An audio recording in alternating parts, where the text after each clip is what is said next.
नमस्कार दोस्तों, सत श्री अकाल दोस्तों, आप सब लोग को स्वागत है करंट अफेयर्स एक्सप्रेस चैनल पे। तो गाइस देखिए, इंडिया का जो स्टॉक मार्केट है, स्टॉक मार्केट को रिप्रेजेंट करने के लिए जनरली दो इंडेक्स होता है, एक एनएसई नेशनल स्टॉक एक्सचेंज, एक है BSE Bombay stock exchange. Okay, Bombay stock exchange Asia का सबसे पुराना स्टॉक एक्सचेंज है। ओके, तो अभी क्या बोला जा रहा है कि इंडिया का स्टॉक मार्केट जो रिटर्न दिया है लास्ट 10 ईयर्स पे, मतलब लास्ट 10 साल का एक एवरेज निकाला है हर एक कंट्री का।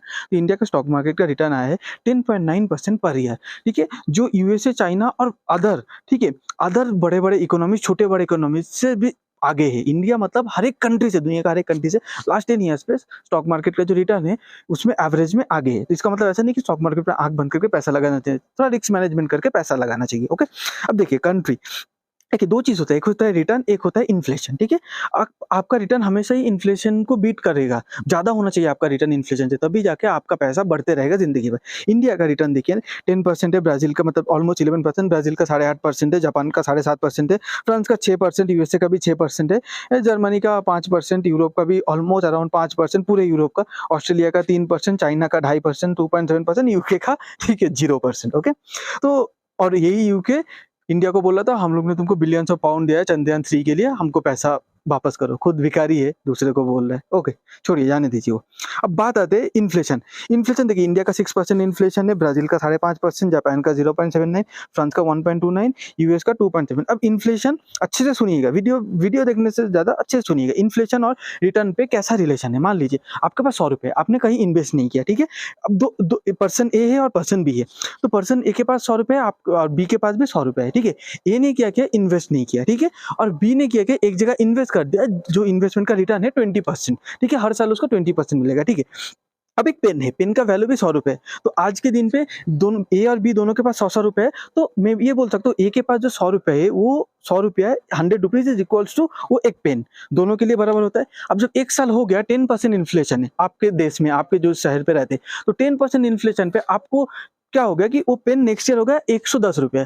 अब 110 रुपया हो गया, आपने इन्वेस्ट नहीं किया, आपके पास 100 रुपया ही है, ठीक है। उसके बाद जिनने इन्वेस्ट किया था, जो पर्सन मतलब इन्वेस्ट किया था, उसका 20% इन्वेस्ट था, उसके बाद 120 रुपया हो गया। तो अभी देखिए, पहले क्या था, 100 रुपीज इक्वल्स टू पेन, अभी आपका 100 rupees is not equals to pen, क्योंकि आपने इन्वेस्ट नहीं किया, तो 100 रुपीज बहुत कम है, ठीक है, बहुत मतलब 10% कम है। 100 रुपीज और पेन एक वैल्यू बराबर नहीं है, पेन का वैल्यू ज्यादा है आपका 100 रुपीज से, पर उसका जो 100 रुपीज है वो आज 120 हो गया, तो उसका 100 रुपीज भी समान नहीं है, उसका 100 रुपीज जो पहले समान था वो बढ़ गया है पेन से, और आपका 100 रुपीज जो पहले समान था वो कम हो गया है, ठीक है। तो इन्फ्लेशन ऐसे पैसा खा लेते हैं। तो इंडिया का इन्फ्लेशन देखिए 6%, और स्टॉक मार्केट ने रिटर्न देखिए था 10%, तो 6%, 10% से 6% घटा दीजिए, फिर भी आपका 4% आपके हर 100 रुपए पे 4% ग्रोथ आपको मिल रहा है, ठीक है। आप समझ चुके, ठीक है।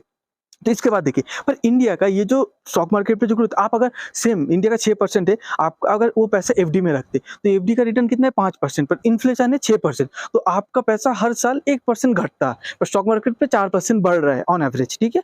अब ये कोई शेयर की बात नहीं कर रहा हूं, ये पूरे इंडेक्स की बात कर रहा हूं, ठीक है। अब देखिए, जैसे बोला जाता है इंडियन जो है वो स्टॉक मार्केट बहुत ही कम बिलीव करते हैं, बहुत ही कम विश्वास रखते हैं, पर इंडियन अपने देश का स्टॉक मार्केट से फायदा नहीं उठा पा रहा, फॉरेनर, ठीक है, फॉरेन कंट्री इंडिया का स्टॉक मार्केट से फायदा उठा के लेके जा रहे हैं। जैसे देखिए, यूएसए में यूएसए का कितना परसेंट आबादी अपने स्टॉक मार्केट पे निवेश करते हैं, 55% आबादी, मतलब आधे से ज्यादा। ऑस्ट्रेलिया में 40%, यूके में 33, जापान पे 30, कनाडा पे 25, 30, चाइना पे 13, इंडिया पे देखिए सिर्फ 3%, ठीक है। तो मान लीजिए कि ये स्टॉक मार्केट का जो फायदा है पूरे भारत का, 3% पब्लिक, 3% मतलब भारतीय ये फायदा उठा पा रहे हैं, ठीक है, फिर भी हमारा स्टॉक मार्केट इतना अच्छा परफॉर्म कर रहा है। तो सोचिए, जब हमारा कंट्री का आधा पॉपुलेशन 55% जब स्टॉक मार्केट में इन्वेस्ट करेगा, तो स्टॉक मार्केट और भी कितना अच्छा रिटर्न देगा। पर ये जो स्टॉक मार्केट का जो रिटर्न है, जो वर्ल्ड के सबसे ज्यादा है, वो रिटर्न कौन कमा रहा है, देखिए, India receive the highest ever FDI inflows, okay, of 84 billion in service, 84 billion, ठीक है।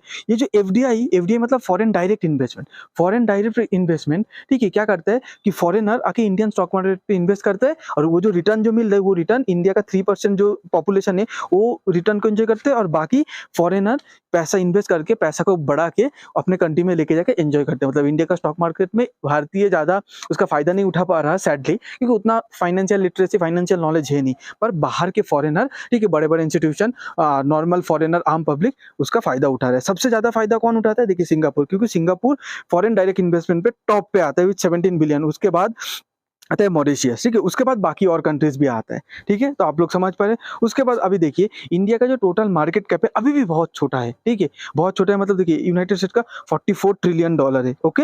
उसके बाद चाइना का $13 ट्रिलियन, जापान का 6, हांगकांग का भी 6, इंडिया का 3.6, पर आजकल जैसे रिटर्न आ रहे हैं, इंडिया का सबसे हाईएस्ट रिटर्न आता है, पता है जापान का, चाइना का, यूनाइटेड स्टेट का, इंडिया का, ये 4 कंट्री का, हांगकांग छोड़ के बाकी 4 कंट्री का फिर ये पॉजिटिव भी रिटर्न आ रहे हैं। तो सब इंटरेस्टेड है इसका शेयर मार्केट में पैसा लगाने के लिए। पर हांगकांग का लास्ट 10 ईयर्स का आप लोग को अगर बताओ तो आप देखिए -8%, मतलब अगर आप जापान पे हांगकांग का इंडेक्स का नाम है हैंगसेंग। हैंगसेंग पे अगर 10 साल पहले आप 100 रुपये लगाए होते तो हर साल आपका पैसा 1 रुपया बढ़ता भी नहीं, सेम भी नहीं रहता, 8% करके घट जाता। ठीक है, मतलब पहले साल लगाने के बाद दूसरे सेकंड ईयर पे आपका 100 रुपये हो जाता 92%, फिर उसका 8% फिर नेक्स्ट ईयर पे घटता। ठीक है, तो ऐसे कर करके तो हैंगसेंग का अगर ओवर 10 ईयर्स 10 साल में अगर -8% रिटर्न देगा तो बहुत ही जल्दी देखेंगे कि हैंगसेंग मतलब हांगकांग का जो इंडेक्स है उसको नीचे रख के, और इंडिया का जो इंडेक्स मतलब अभी जो 5th पे है बहुत ही जल्दी नंबर 4 और उसके बाद ही नंबर 3rd पे आ जाएगा यूनाइटेड स्टेट्स और चाइना के बाद। ठीक है, अगर आप सब लोग को ये वीडियो अच्छा लगता है तो प्लीज़ लाइक कीजिए, शेयर कीजिए, सब्सक्राइब कीजिए, और आप सब लोग को अगर इसके बारे में कुछ राय देना है कमेंट पे बता सकते हैं। तो लोग ये भी बता सकते हैं कि गवर्नमेंट को क्या क्या स्टेप लेना चाहिए फाइनेंशियल लिटरेसी इंप्रूव करने के लिए, और आप हम लोग को क्या रिस्पॉन्सिबिलिटी है, जो 3% जो इन्वेस्ट करते हैं उन लोग का क्या रिस्पॉन्सिबिलिटी बनता है फाइनेंशियल लिटरेसी को इंडिया में इंप्रूव करने के लिए, ताकि हम लोग का जो इंडियन पब्लिक है, इंडियन सिटीजन है, वो स्टॉक मार्केट का फायदा उठा पाए फॉरेन इन्वेस्टर के साथ साथ ही। आप लोग को बहुत बहुत धन्यवाद अपना कीमती टाइम देने के लिए। Thank you.